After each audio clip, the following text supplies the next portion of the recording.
Cinemática de fluidos. Ecuación de continuidad y ecuación de Bernoulli. Tasa de flujo y ecuación de continuidad. La cantidad de fluido que pasa por un sistema por unidad de tiempo la podemos expresar de diferentes formas. Una es como flujo volumétrico o caudal.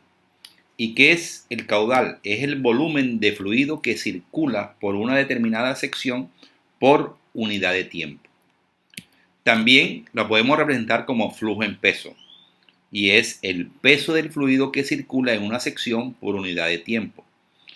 Y otra forma sería midiendo la cantidad de masa que pasa por unidad de tiempo, que se conoce como flujo másico. En la tabla podemos observar cada una de estas cantidades: caudal, flujo másico, flujo en peso. La fórmula para poder calcular el caudal es velocidad por área. Las unidades en el sistema internacional metro cúbico por segundo y en el sistema inglés pie cúbico por segundo. El flujo másico es igual a la densidad por el caudal, es decir, densidad por velocidad por área. Y las unidades kilogramos por segundo y joule por segundo en el sistema internacional y en el sistema inglés respectivamente. Y tenemos el flujo en peso, que es igual al flujo másico por la gravedad.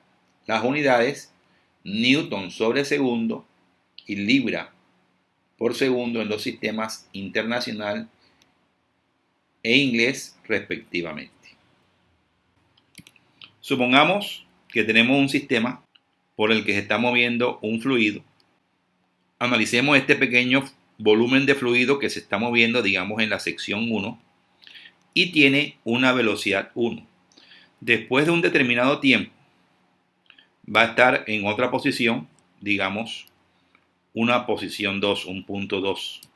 Tendrá otra velocidad 2. La cantidad de masa que se mueve aquí en el punto 1 por unidad de tiempo es igual a la que pasa por el punto 2, puesto que no está entrando entre el punto 1 y el punto 2 ningún fluido y tampoco está saliendo. Por lo tanto, el flujo másico en 1 y en 2 es igual. Esta es la ecuación de continuidad para los fluidos en general. Ahora, el flujo másico es igual a la densidad por el caudal. En este caso, densidad 1 por el caudal 1 es igual a la densidad 2 por el caudal 2. Ahora, si el fluido es incompresible, podríamos cancelar la densidad y nos quedaría que el caudal 1 es igual al caudal 2. Esta es la ecuación de continuidad para cuando el fluido es incompresible. Vamos a demostrar la ecuación de Bernoulli. Hay diferentes formas como se puede demostrar la ecuación. En este caso, vamos a considerar un sistema, un plano, XZ, un fluido que se está moviendo. Analicemos una línea de corriente. Vamos a considerar que el flujo es estacionario. Sabemos que el flujo estacionario es aquel flujo en el cual las propiedades del fluido en un punto específico no cambian con el tiempo. Analicemos este elemento de fluido. Supongamos que esta distancia es ds. Ese elemento de fluido va a tener un peso W sobre cada cara del fluido perpendicular a el movimiento. Se ejerce una fuerza, que son las partículas que están antes, que la empujan, y las partículas que están después de este elemento, que se oponen a su movimiento. Entonces, si sobre esta cara está actuando una presión, que son las que ejercen estas partículas que están antes de él, y esta sección es de área, un diferencial de área, esta fuerza 1 va a ser igual a esa presión por el diferencial de área. Si analizamos la otra cara, supongamos que hay una fuerza 2 que está actuando sobre ella, y esa fuerza 2 va a ser igual también a la presión por el área, pero la presión debe ser diferente a la presión que está actuando sobre la cara 1. Vamos a llamarle presión más un diferencial de presión. Por lo tanto, esa fuerza 2 va a ser igual a la presión más dP por de área. Analicemos el siguiente triángulo. Tenemos ds, esta distancia. Este ángulo θ es igual a este ángulo θ por lados respectivamente perpendiculares. Dx, que es la dirección horizontal, y dz en la dirección vertical. Del triángulo sabemos que el seno de θ es igual a dz sobre ds. La dirección del movimiento le estamos llamando S, y la que es perpendicular es un eje normal. Entonces, la sumatoria de fuerzas en la dirección de S va a ser igual a la masa por la aceleración en esa dirección. Vamos a considerar en la dirección de F1 positivo. Entonces tenemos que F1 menos F2 menos una componente del peso es igual a la masa por la aceleración en la dirección S.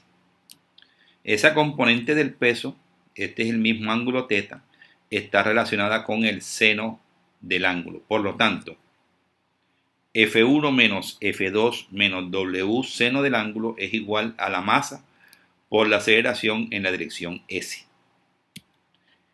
F1, presión por diferencial de área, menos F2, presión más un cambio en la presión que multiplica el diferencial de área, menos W por el seno del ángulo es igual a la masa por la aceleración, pero la aceleración sabemos que es la derivada de la velocidad con respecto al tiempo. Desarrollando tenemos del lado izquierdo esta expresión que va a ser igual a la masa por dV dt, pero dV dt lo podemos escribir como dV ds por ds dt. Del lado izquierdo, presión por dA menos presión por dA lo podemos cancelar. Y estos dos términos vamos a enviarlos al lado derecho.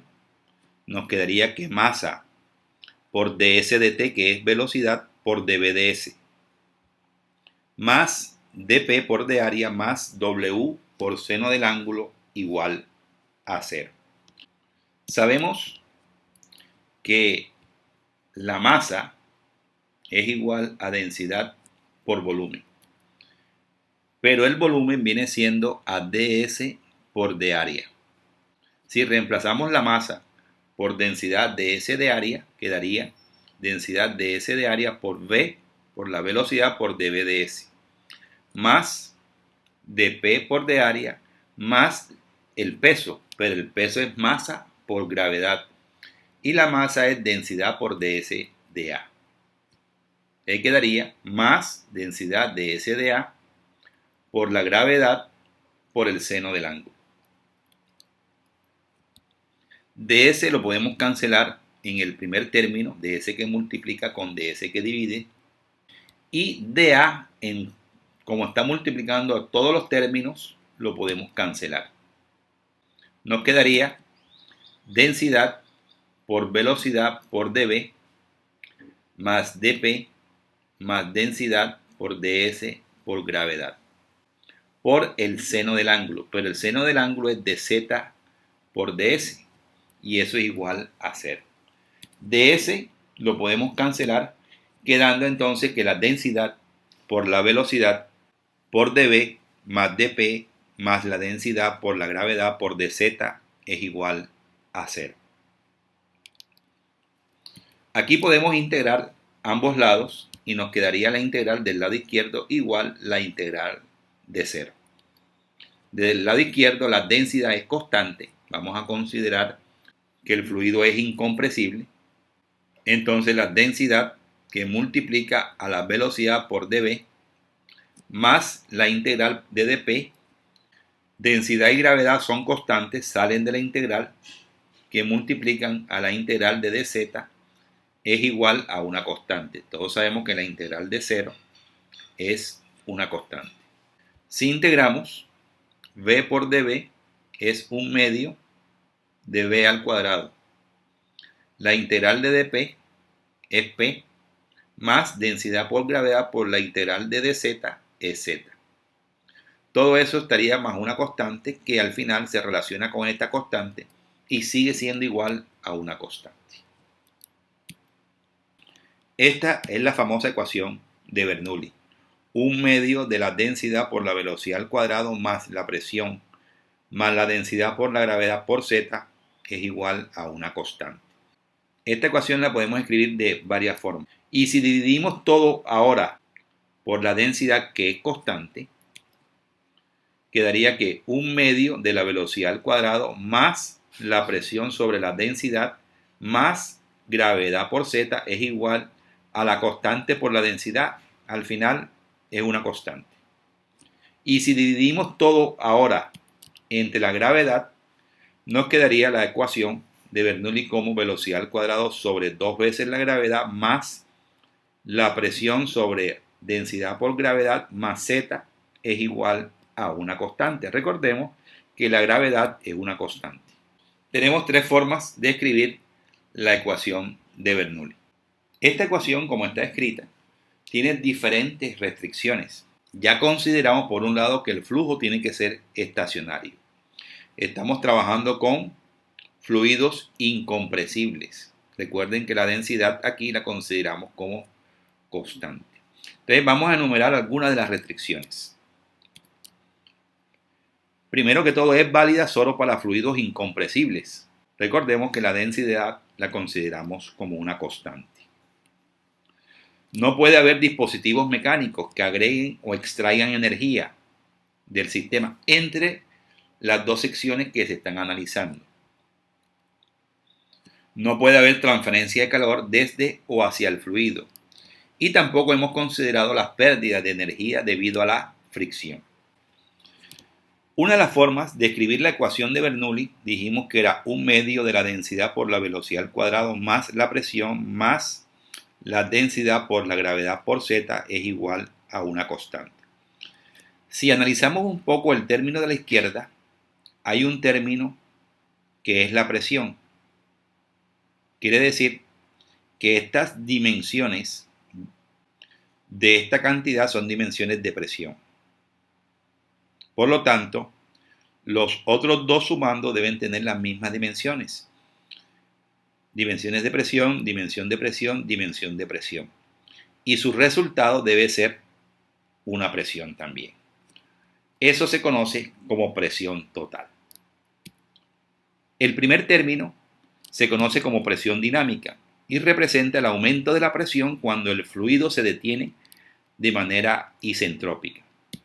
El segundo término, P, es la presión estática y representa la presión termodinámica real que tiene el fluido.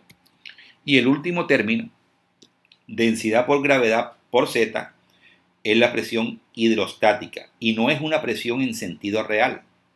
Recordemos que dependería de la referencia seleccionada. La suma de la presión dinámica y la presión estática se conoce como presión de estancamiento. También escribimos la ecuación de Bernoulli como velocidad al cuadrado sobre 2 veces la gravedad más la presión sobre el peso específico más Z, que es igual a una constante. Observemos que Z tiene dimensiones de longitud, por lo tanto, presión sobre el peso específico debe tener dimensiones de longitud, lo mismo que velocidad al cuadrado sobre 2 veces la gravedad. La suma de estos tres términos debe dar una cantidad cuyas dimensiones son dimensiones de longitud, y eso se conoce como carga total. El primer término, velocidad al cuadrado sobre 2 veces la gravedad, se conoce como la carga de velocidad y representa la altura necesaria para que el fluido alcance la velocidad v durante una caída libre sin fricción. El segundo término, presión sobre densidad por gravedad, es la carga de presión, y representa la altura de la columna de fluido que produce esa presión estática P. Y Z es la carga de elevación y representa la energía potencial del fluido. Analicemos ahora la ecuación de Bernoulli, que escribimos como velocidad al cuadrado sobre 2 veces la gravedad más la presión sobre el peso específico más Z igual a una constante. Analicemos el siguiente sistema. Esta ecuación, esta expresión, la podemos aplicar en cualquier punto en la tubería. Analicemos un primer punto cualquiera, un punto A. Digamos que con respecto a un nivel de referencia tiene una altura Z. Este Z que estamos utilizando en la ecuación para ese punto específico. Si a partir de ese punto medimos la distancia P sobre el peso específico, la presión sobre el peso específico, encontramos un punto. Si hacemos lo mismo con todos los puntos a lo largo de la tubería, podemos encontrar una gráfica, una línea en la forma indicada. Esa línea se conoce como la línea de gradiente hidráulico. Es decir, la línea de gradiente hidráulico la podemos graficar a partir de la suma de Z, la carga de elevación, con la carga de presión. La línea que representa la suma de la carga de presión estática y de elevación se denomina línea de gradiente hidráulico. También se conoce como línea piezométrica o línea de altura piezométrica. Ahora, si en ese punto, a partir de ese punto, medimos la carga de velocidad al cuadrado sobre 2 veces la gravedad, encontramos otro puntico. Si hacemos lo mismo con cada uno de los puntos a lo largo de la tubería, vamos a encontrar una línea como la indicada. Eso se conoce como línea de energía. Y esta línea es la línea que representa la carga total del fluido. En este caso, estamos despreciando las pérdidas por fricción. No tenemos ningún dispositivo mecánico que entregue energía al sistema o extraiga energía del sistema. Por lo tanto, esa línea de energía es horizontal. La línea de energía siempre va a estar por encima de la línea de gradiente hidráulico, a no ser que la velocidad sea cero en ese punto específico. Si la velocidad es cero, las dos líneas coinciden. Analicemos el siguiente sistema: un tanque abierto a la atmósfera y una tubería conectada de tal manera que por el punto E está saliendo el fluido. ¿Cuál sería la presión en el punto A? Estamos hablando de presión manométrica. La presión manométrica en A sería 0. ¿Cuál sería la velocidad en A? La velocidad en A en este caso sería 0. Observemos que las dimensiones del tanque son muy grandes en relación con las dimensiones de la tubería. Por eso podemos considerar que la velocidad de A es 0. La velocidad de B es mayor que la velocidad de A. La velocidad de C, teniendo en cuenta que la tubería no cambia de diámetro, la velocidad de C va a ser igual a la velocidad de B. ¿Qué relación hay entonces entre la velocidad de B y la velocidad de D? Ya dijimos que el diámetro de la tubería no cambia y el caudal es el mismo. Por lo tanto, esas dos velocidades son iguales. ¿Qué relación hay entre la velocidad de B y la velocidad de E? Dijimos que el caudal es el mismo, pero el diámetro de la sección en E es menor que el diámetro de B. Por lo tanto, como el caudal es el mismo, la velocidad en E va a ser mayor que la velocidad de B, o lo que es lo mismo, la velocidad de B es menor que la velocidad de E. La presión en E es cero como presión manométrica.